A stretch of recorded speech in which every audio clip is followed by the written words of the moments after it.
오늘 본문은 사무엘하 13장입니다. 참혹한 이야기가 다윗의 가정에서 이제 계속 일어나는데요. 그래서 설교하는 것이 참 꺼려지는 본문입니다. 건너뛸까 하는 마음도 있었습니다. 그럼에도 펼쳐든 이유는 하나님의 말씀을 내 기호에 맞춰서 전할 수 없기 때문이죠. 말씀을 나에게 맞추는 것이 아니라 말씀에 나를 맞추는 것이 성도의 바른 자세이기 때문에 꺼려지는 본문이라고 하더라도 또 붙잡고 씨름하며 하나님의 뜻을 구하고 찾는 시간이 되었으면 합니다. 아무쪼록 성령 안에서 하나님이 우리에게 이 본문을 통해 말씀하시는 것을 또 믿고 깨닫는 시간이 되기를 원합니다. 11장에서 다윗은 범죄했습니다. 유부녀를 취했죠. 이 죄를 은폐하기 위해 다양한 시도를 했고 그 상황을 통제하기 위해서 자기의 권력을 동원했습니다. 그러나 상황은 더 악화되었고 시시각각 다윗의 목을 조여왔지요. 그리고 결국 무고한 우리야를 요압의 손을 빌려 모살하게 됩니다. 죄는 참 무섭습니다. 왜냐하면 사람의 영혼을 마비시켜 버립니다. 영혼을 마비시킨다고 하는 것이 무슨 말인가 하면 하나님을 잊어버리게 만듭니다. 하나님이 보고 계신다, 하나님이 살아계신다, 하나님이 심판하신다고 하는 우리가 수천 번 말하고 들었던 이 진리가 연기처럼 사라지고 보이지 않게 만드는 게 바로 죄입니다. 다윗을 한번 생각해 보십시오. 목욕하는 것을 보았고요, 사람을 보내서 밧세바를 확인하고 데려옵니다. 그리고 아이를 갖게 되고 우리야를 죽이는 일련의 과정 속에서 다윗이 하나님을 생각하지 않습니다. 하나님을 기억하지 않습니다. 막힘없이 죄를 짓습니다. 이게 죄의 무서움입니다. 하나님을 잊어버리고 죄가 다윗의 눈과 귀를 가려 버렸습니다. 죄를 감추기 위해 냉철한 판단과 사고를 합니다. 고민하고 머리를 굴리는데요, 하나님이 거기에 없습니다. 이게 참 무서운 겁니다. 생각하고 또 생각하고 밤에 잠을 이루지 못한 채 이 문제를 해결하기 위해서 애를 쓰는데 거기에 하나님이 없습니다. 나만 있고 죄만 있고 문제만 있는 것, 지옥을 경험하는 것이죠. 이게 죄의 비참함입니다. 그래서 우리 모두는 죄의 굴레를 깨뜨릴 강력한 힘이 필요합니다. 그것은 하나님이 우리에게 찾아오실 때만 가능합니다. 하나님의 말씀의 빛이 비춰져야, 성령이 찾아오셔야 우리를 묶고 있는 죄의 굴레를 깨뜨릴 수가 있는 것입니다. 사람의 힘으로는 이 어둠을 깨뜨릴 수 없습니다. 고민한다고, 생각한다고, 결단한다고, 금식한다고 되는 일이 아닙니다. 하나님이 도우셔야 합니다. 말씀의 빛이 우리의 심령에 성령을 통하여 비춰져야 합니다. 바라기는 오늘 이 시간에도 주 예수의 보혈로, 십자가의 자비로 하나님께서 우리 영혼을 새롭게 하시고 정결한 영을 부어주셔서 하나님을 뵙고 만나는, 회개하는, 돌이키는 아버지 얼굴을 볼 수 있는 은혜의 자리가 되기를 간절히 소망합니다. 사무엘하 13장 1절 우리 한번 말씀 읽으면서 본문을 보도록 하겠습니다. 13장 1절입니다. 시작. 그 후에 이 일이 있으니라. 다윗의 아들 압살롬에게 아름다운 누이가 있으니 이름은 다말이라. 다윗의 다른 아들 암논이 그를 사랑하니. 다윗이 여러 명의 아내를 두었다는 거 여러분도 알고 계실 겁니다. 자녀들이 많았습니다. 순서로 볼 때 첫째 아들이 누구냐면 오늘 등장하는 암논이 첫 번째 아들입니다. 그리고 둘째 아들이 길르압이라고 하는 자인데요, 길르압은 사무엘하 3장 이후로 등장하지 않아요. 그렇다면 그 이유는 아마 일찍 죽은 것 같습니다.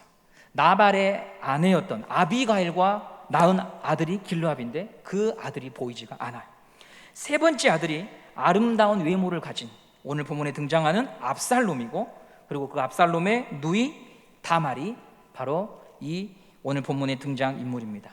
첫째 아들 암논, 그리고 셋째 아들 압살롬과 압살롬의 누이 다말이 오늘 본문에 등장하고 있는데요, 첫째와 이 셋째 아들은 어머니가 다릅니다. 암논은 배다른 동생 이 다말을 사랑했다고 1절에서 밝히죠.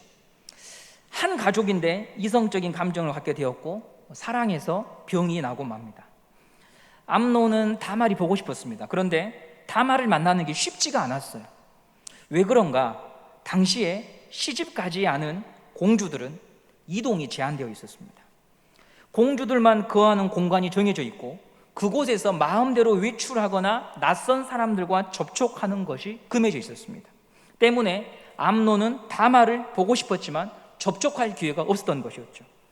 이때 이 다말을 짝사랑해서 병이 난 것을 알고 요나답이라고 하는 간교한 자가 암논에게 다말을 만날 수 있는 방법을 알려주는 것이 이제 사건이 시작되는 이야기입니다. 요나답은 누구일까요? 요나답은요, 다윗의 셋째 형 삼마의 아들입니다. 사촌간이죠. 그래서 왕자들과 이야기할 수 있는 거예요. 왕궁에 있을 수 있는 거예요. 이 요나답이 암몬에게 묘안을 주는데요, 우리 13장 5절 말씀을 함께 보도록 하겠습니다. 13장 5절입니다. 시작. 요나답이 그에게 이르되 침상에 누워 병든 채 하다가 내 아버지가 너를 보러 오거든 너는 그에게 말하기를 원하건대 내 누이 다말이 와서 내게 떡을 먹이되 내가 보는 데에서 떡을 차려 그의 손으로 먹여주게 하옵소서 하니. 아파 누워 있는 암논, 그 암논이 걱정돼서 다윗이 신방을 옵니다. 그러면 신방 오는 아버지에게 부탁을 해라. 아버지, 누이 다말이 해준 음식이 너무 먹고 싶습니다. 그것을 먹으면 제가 좀 나을 것 같습니다. 이렇게 청을 하라고 하는 것이죠. 이 청을 통해서 다말이 암논의 집에 옵니다. 오라버니가 아프다고 하니 직접 음식을 만들어서 위로하고자 오라버니 집으로 다말이 오게 되었습니다. 그리고 험악한 일이 벌어지죠. 11절 말씀을 보도록 하겠습니다. 11절입니다. 시작. 그에게 먹이려고 가까이 가지고 갈 때에 암논이 그를 붙잡고 그에게 이르되 나의 누이야 와서 나와 동침하자 하는지라. 암논이 드디어 본색을 드러냅니다. 다말을 억지로 취하여 동침하려고 합니다. 14절 15절 말씀 이어보겠습니다. 시작. 암논이 그 말을 듣지 아니하고 다말보다 힘이 세므로 억지로 그와 동침하니라. 그리고 암논이 그를 심히 미워하니 이제 미워하는 미움이 전에 사랑하던 사랑보다 더한지라. 침실로 들어온 다말을 힘으로 제압해서 성적인 폭력을 가합니다. 그리고 난 후에 여러분 쫓아내 버립니다. 15절 말씀 보시면 암논이 심히 그를 미워하니 사랑하는 마음보다 더 커서 더 미워했다라고 말을 하죠. 욕망을 채우고 나니까 다말을 물건처럼 버립니다. 다말에 대한 사랑이 순식간에 증오로 바뀝니다. 한순간에 인생이 망가진 다말은요, 울며 집으로 돌아와요. 압살롬에게로 갑니다. 압살롬은 옷이 풀어 헤쳐지고 통곡하는 다말을 보고 무언가 잘못되었다고 하는 것을 직감하죠. 누이 다말을 위로하고 달랩니다. 그리고 복수를 계획합니다. 누이의 인생을 망친 암논을 죽이고자 치밀한 계획을 그때부터 세우게 되는데요, 이 압살롬의 분노에 기름을 부은 것은 다윗이 이 사건을 보고 받고도 아무런 조치를 취하지 않아요. 그래서 압살롬은 아버지 다윗에 대해 극도의 반감을 갖기 시작한 것이 아닐까 생각을 합니다. 2년이 지납니다. 압살롬은 양털 깎는 축제의 시기가 되자 그날을 복수의 시기로 삼습니다. 목축업을 하는 이스라엘 백성들에게 양털 깎는 시기는 추수의 잔치처럼 흥이 넘치고 배를 두드리며 기뻐하는 날입니다. 압살롬은 이 축제의 장소에 왕자들, 자기 형제들을 초청합니다. 치밀하게 준비된 장소로 암논을 끌어들이죠. 모두가 건화하게 취해 있을 때 압살롬은 2년 전 사건의 복수를 시작합니다. 28절 말씀을 함께 보도록 하겠습니다. 28절입니다. 시작. 압살롬이 이미 그의 종들에게 명령하여 이르기를 너희는 이제 암논의 마음이 술로 즐거워할 때를 자세히 보다가 내가 너희에게 암논을 치라 하거든 그를 죽이라. 두려워하지 말라. 내가 너희에게 명령한 것이 아니냐. 너희는 담대히 용기를 내라 한지라. 이렇게 해서 흥겨운 축제의 자리 속에서 암논은 피를 흘리고 죽고 압살롬은 자신의 어머니의 고향인 구술이라고 하는 곳으로 도망을 갑니다. 이 구술은 이방 땅입니다. 다윗이 이방 여인과 결혼해서 낳은 아들이 압살롬인 거죠. 정략 결혼을 해서 낳은 아들입니다. 자, 여러분, 13장 본문이 여러분에게 어떻게 들려집니까? 이 본문을 여러 차례 읽고 묵상을 했는데요, 이 본문을 보시면 이 본문 안에 사람이 살면서 귀하게 여기는 가치들이요 곳곳에 등장합니다. 먼저 첫째로 암논이 다말을 사랑했습니다. 남성이 여성을 사랑하는 것은 아름다운 일입니다. 과거나 현재나 사람들이 가장 귀하게 여기고 소중하게 생각하는 가치 중에 하나가 사랑입니다. 암논이 다말을 사랑하는 것으로 오늘 13장 본문이 시작된다는 거죠. 두 번째로 귀하게 여겨지는 우리 인간들의 가치가 어디에 있냐면요, 암논의 고민을 들어주는 사람이 등장했죠. 요나답. 그는 지혜자입니다. 지략가입니다. 인간이 갖고 있는 문제를요 해결할 수 있는 지혜가 있는 사람입니다. 암논이 고민하자 어떻게 하면 다말을 자기 앞에 데리고 올 수 있는지에 대해서 요나답이 지혜를 빌려줘서 해결해 줍니다. 세 번째로 오라비가 아프다고 하는 말을 듣고 친히 찾아온 다말의 따뜻한 마음이 있습니다. 암논이 병이 들고 누워있다고 하니까 아버지의 청을 듣고 와서 친히 음식을 만들어주는 인간적인 위로, 따뜻한 마음이 13장 본문에 있는 거죠.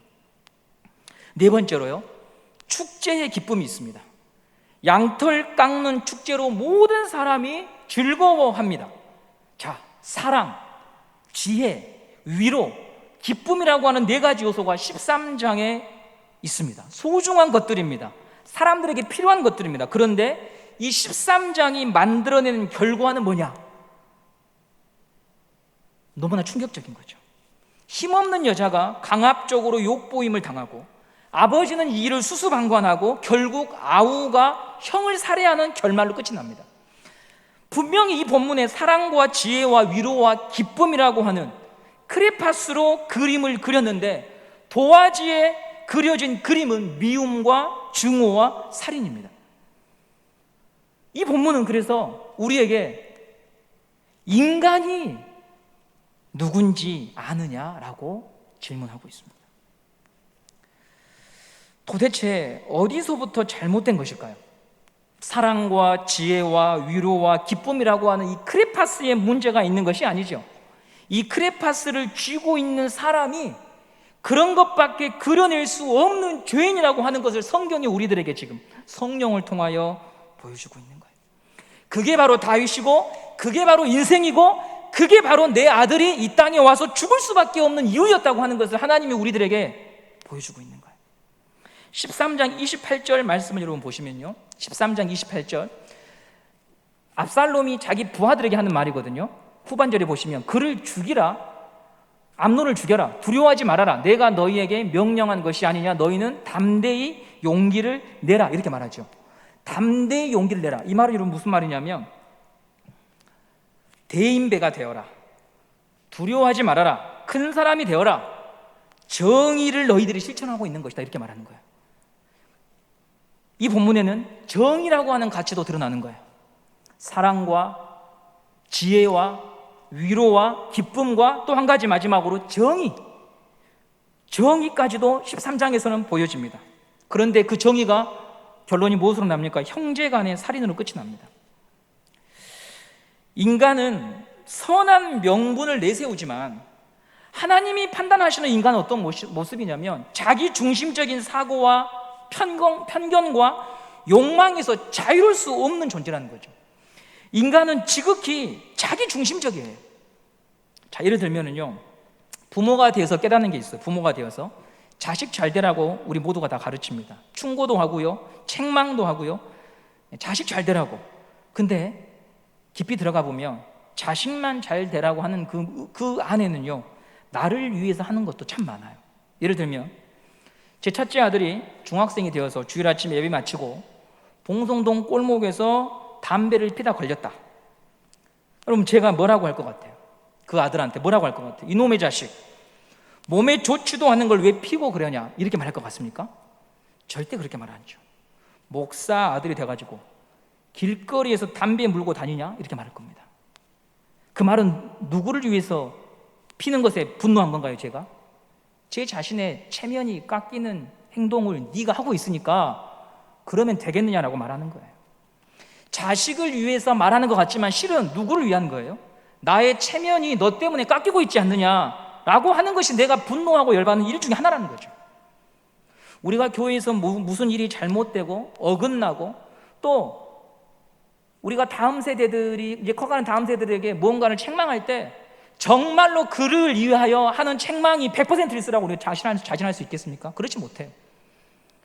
내가 갖고 있는 가치관과 기준과 맞지 않으니까 그게 싫어서 쏟아부는 걸 수도 있는 거죠. 그게 사람이라고 하는 거예요. 나는 정의를 말하고 나는 공의를 말하고 난 사랑을 말하지만 실은 중심을 보시는 그 하나님 앞에서 나의 정의와 사랑과 공의와 그것도 결국 나의 이름과 나의 처지와 내 중심으로 그걸 해석하고 집행하는 게 인간이더라. 그걸 오늘 13장이 말해주고 있는 거죠. 오늘 설교의 주제가요, 그 아버지의 그 아들이에요. 그 아버지의 그 아들. 범죄한 다윗과 범죄한 아들, 그리고 그 아담의 후손에 있는 나의 모습을 오늘 13장이 우리의 자화상으로 보여주고 있는 것입니다. 우리 모두는 자기 한계와 자기 중심성에 갇혀 있는 겁니다. 저희 교회 주차장에 작년에 라인을 꺼놨습니다. 사찰 집사님께서 땀 뻘뻘 흘려가면서 선을 치셨어요. 선을 그어놓으니까 주차하기가 참 편해졌습니다. 주차를 효율적으로 할 수 있고 많은 대수가 할 수 있고 쉽게 할 수 있습니다. 그런데 그럼에도 불구하고 마음대로 주차하는 분들이 있어요.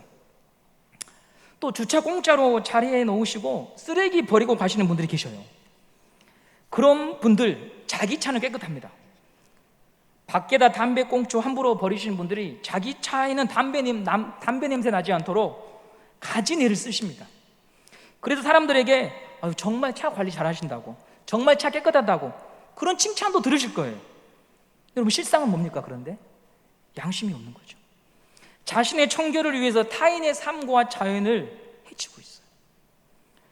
장애인 주차구역에 비장애인이 주차하기도 하고 주차 공간 2개를 먹는 분도 계시고, 그런 이유가 뭘까요? 줄이 잘못 쳐져서, 차가 고물이라서, 시력이 안 좋아서, 한글을 몰라서 아니에요. 사람이 그렇다는 거죠. 그런 일을 하는 사람, 그 사람들이 나쁜 게 아니고 사람이 그렇다는 거예요. 내 중심으로 내가 편하면 그럴 수도 있지 하고 넘기는 게 바로 우리예요. 그것으로 인하여 피해보는 사람에 대해서는 우리가 잘 생각하지 못해요. 사랑이라고 하는 크레파스로 복수를 그리고 지혜와 정의라고 하는 붓으로 사람을 해치는 것을 도모하는 것이 인생이더라.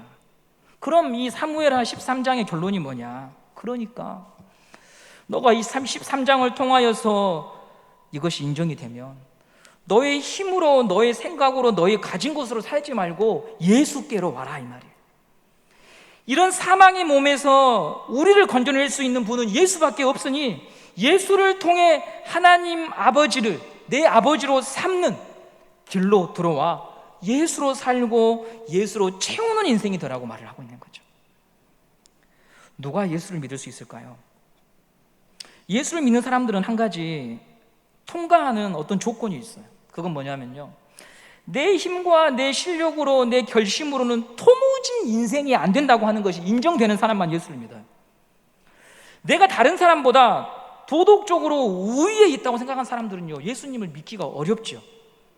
그분은 예수님 위에서 말을 하는 게 아니고 항상 어떤 바탕 위에서 모든 걸 보냐면 자기의 도덕성과 윤리성과 자기의 양심 위에서 모든 걸 보기 때문에 예수를 믿는 사람이 아니에요.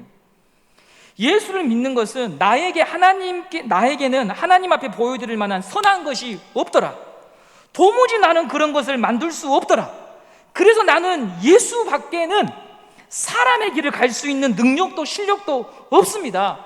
그러니 주여, 내가 주 앞에 자복하고 엎드리니 주님으로 나를 채우셔서 나의 생각과 마음을 터치하시고 바꿔달라고 자복하며 하나님의 은혜를 구하는 자만 예수를 믿을 수 있다고 하는 것이죠. 바로 그런 사람들이 이제 기쁨과 위로와 공의와 사랑을 말하면 그것이 자기 중심성에서 벗어나서 하나님의 뜻을 위하여 살아가는 도구가 되고 인생이 될 수 있다고 하는 것입니다. 밧세바 사건 전에 다윗이 죄라고 하는 것을 묵상하면 떠오르는 그림이 있었을 것 같아요. 11장 전에 그건 바로 뭐냐면 죄라고 할 때 떠오르는 그림은 사울이에요. 다윗이 가훈을 지었다고 하면 사울처럼 살지는 말자. 궁궐에 액자를 걸어놨을 것 같아요. 사울처럼 살지는 말자. 원수 맺고 살지는 말자. 그것이 다윗의 삶을 살 때 한 가지 원리였을 것입니다. 죄라고 하는 것이 무엇인지 가르쳐주는 인생은 사울이었어요. 그런데 이제 다윗은요, 이 밧세바 사건을 통하여 무엇을 보냐면 죄라고 하는 인생의 그림이 사울이 아니라 자기라고 하는 걸 본 거죠. 죄라고 하는 인생의 그림의 액자를 사울을 떼어내고 자기의 자화상을 걸어놓고 하나님 앞에 회개하고 있는 거예요. 내가 사울이구나. 십자가의 예수를 죽인 죄가 내 안에 있구나. 내가 못 박았구나. 주님이 나 때문에 죽었구나. 인정이 되는 거예요. 사회가 혼란스럽고 교회가 어지럽고 가정이 화목하지 않은 것은 누구 때문이 아니라 나 때문이라는 거죠. 주님, 제가 이제 그 죄를 봅니다 하며 흐느낀 것이 다윗의 죄의 고백이었어요. 내 죄 때문에 슬퍼하고 내 죄 때문에 아파하고 나의 책임을 통감하며 하나님의 자비와 긍휼을 구하며 엎드린 것이 바로 시편 51편의 죄의 고백이었어요. 그러므로 여러분, 신앙은 결국 나의 죄를 얼마나 깊이 보고 아느냐의 싸움이에요. 그리고 그 죄를 인정하고 아파하는 만큼만 예수님께로 가는 거죠.